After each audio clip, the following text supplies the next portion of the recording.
Dans le dictionnaire du droit de la concurrence, j'ai eu l'honneur de participer par le biais de 3 contributions, puisque j'ai écrit une définition des cessions entendues en tant que remède de concentration, des effets coordonnés et de l'efficience, des gains d'efficience, aussi bien en antitrust qu'en concentration. Donc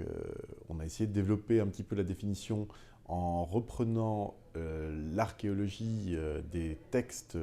réglementaires et légaux qui ont défini cette notion, aussi bien en droit européen qu'en droit français, et donc, comme je l'ai dit, aussi bien en antitrust qu'en concentration. En antitrust, pour aller très vite, mais vous le lirez dans le dictionnaire,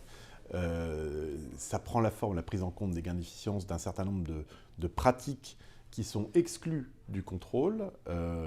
Ça existe aussi bien en droit français qu'en droit européen.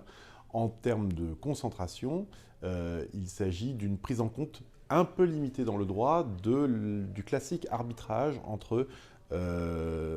dommages à l'économie causés par la concentration excessive des marchés d'une part et gain d'efficience d'autre part, qui est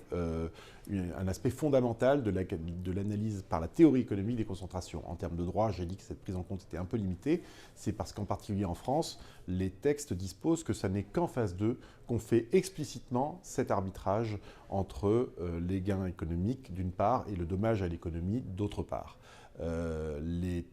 critères jurisprudentiels sont assez stricts, ce qui signifie que c'est assez rare qu'une concentration de phase 2 soit autorisée exclusivement sur la base de gains d'efficience, même si cette analyse est faite dans chaque cas.